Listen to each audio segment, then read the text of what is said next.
Hello everyone and welcome back to my channel. Today my card will show how to give texture to your simple card. Here I take a plain cardstock and use my Misti to stamp my image. Today I am using this stamp set from Gina Designs, which was an incentive set with every 75 purchase called Perfect Posy, but now I think it's available separately. I'm using this floral image including in this stamp set. It is a mini stamp set, but the sentiments including in this sets are really amazing.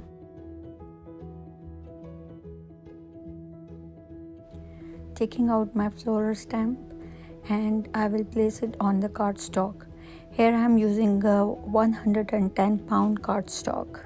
After placing my stamp, I will close the Misti and lift the stamp with the Misti door. It is a new stamp set. I never use it, so I will rub my fingers onto it to prep it so that it will stamp good.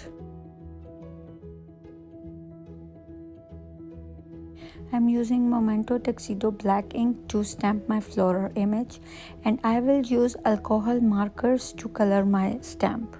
Inking my stamp set really well, and I will stamp it on the cardstock. I'm not pushing it too hard. I will just give it a light pressure because the lines of the stamps are really thin and delicate. After stamping, I will clean up my stamp with baby wipes, and now it's time to color my image.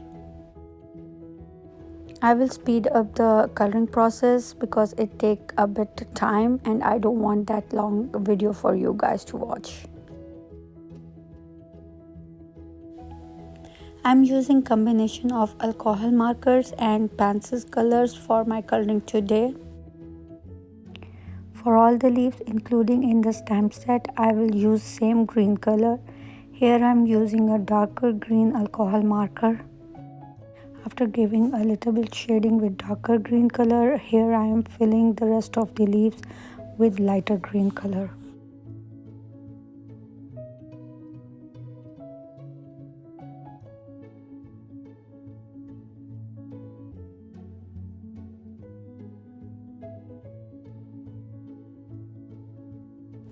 After completing the leaves all with the alcohol markers, for further shading I will use pencil colors in a little bit lighter and a darker color of green. I like mixing and matching pencil colors with alcohol marker for further shading and giving it a little bit depth.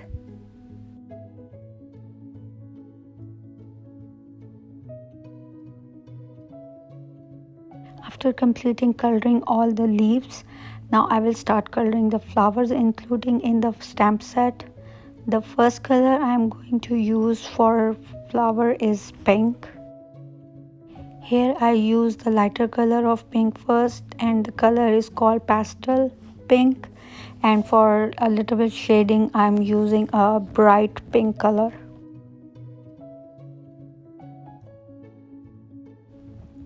In pencil colors, I am using a light pink color and a bit of red color for deep depth.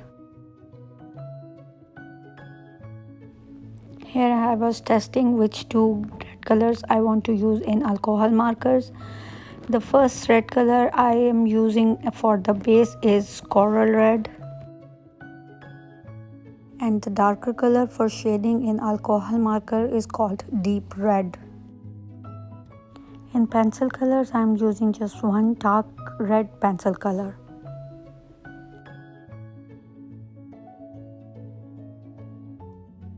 For the little blooming flower, I use yellow color. The darker yellow color is melon yellow and lighter color is called pastel yellow, and a dark color of yellow in pencil color. They look like roses to me, so I use 3 different colors of different roses. For the last bunch of flower, I use blue color. Here I am using baby blue for the base.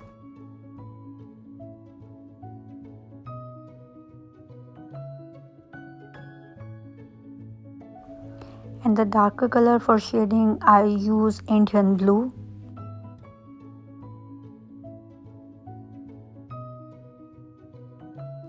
trying to give shading to all of the little flowers, including in this bunch. For more shading and depth, I am using just one dark blue pencil color. All the coloring is completed for this image. Here I will give you a closer look. Here I will freeze the image so that you can see the pencil shading. I do not have coordinating dies for this image, so I will fussy cut it with Holtz Scissors. Here I am taking up white cardstock for my background panel. I will do some ink blending on it. The first color I am using is dried Marigold Distress Oxide ink. I will ink blend 1/3 of my card base with this color. The next color I am using is Fossilized Amber, and I will ink blend over the dried Marigold and a little bit further down. For smooth blending, I will go through both color again. For third color, I am using Scattered Straw, and I am not going all the way down to the panel. I am leaving a white space down there too, just to give it an ombre look. Time to give some texture to the plain panel. Here I am using Simon Says Stamps embossing folder. I will put my ink blended background in the embossing folder and run it through my die cutting machine. I'm using Sizzix Big Shot die cutting machine here. The sandwich for embossing a panel is their platform, embossing folder and die cutting plate on it, and then I will run it through the machine.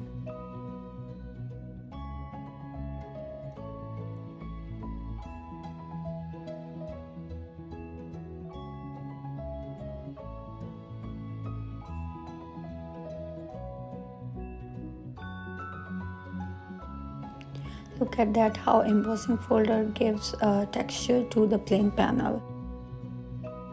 I'm using Simon Says Stamps Hugs dies, and I will cut it 3 times from white cardstock. I want to give my dies same ombre look, so I will use same 3 colors and ink blend them on my die cutting. Here I'm applying dried Marigold, and then I will apply Fossilized Amber, and in the last I will use Scattered Straw.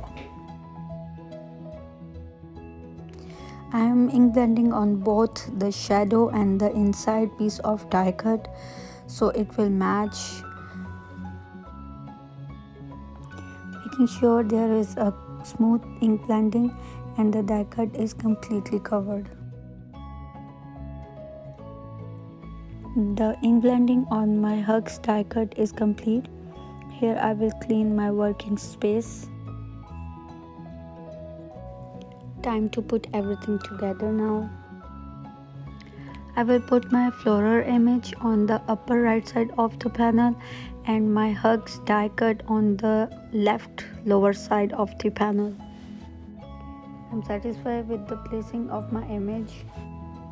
I am using scrapbook.com double-sided foam tape to pop up my floral image. I want dimension in my cards. I like dimensions. I'm using double-sided foam tape because I do not have coordinating dies for it.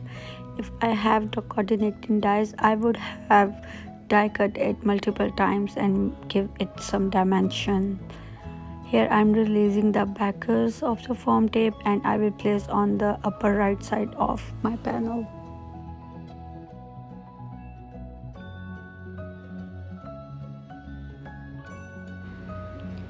I will place my flowers in an angle on the panel. When I'm satisfied with the placing, I will press the foam tapes to adhere it completely.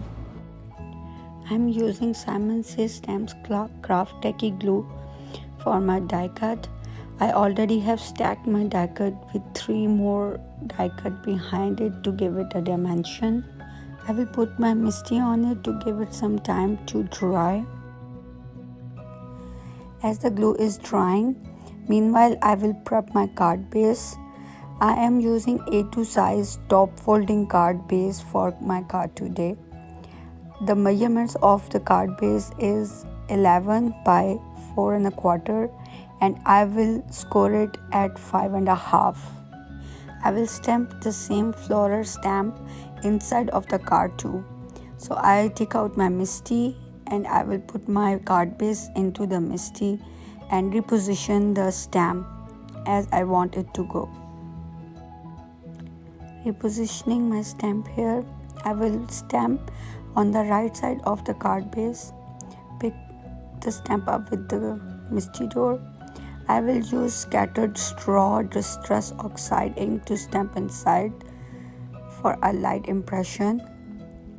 Ink my stamp, close the Misti door, press it, just making sure that it's stamped well. I will use baby wipe to clean my stamp up and I will put my stamp back.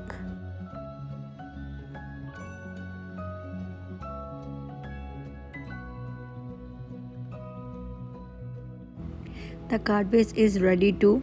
Here I will fold the card and burnish it with my bone folder to give it a crisp screen line.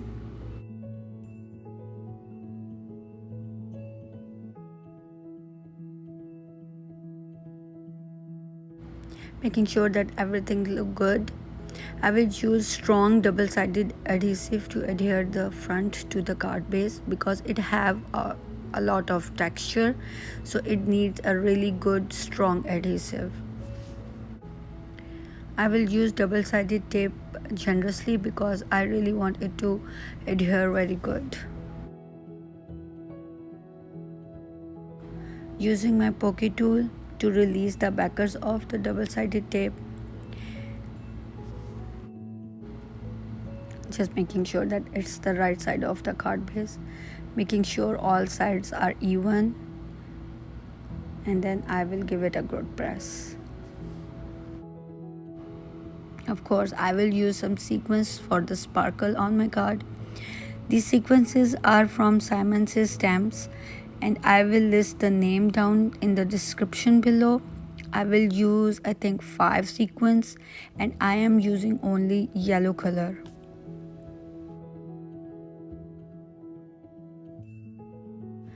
I am using Simon's Stamps Craft Tacky glue to adhere my sequins. I want some more sparkle in the card, so I will put 2 more sequins. One on the right side, upper right side, and one under the die cut.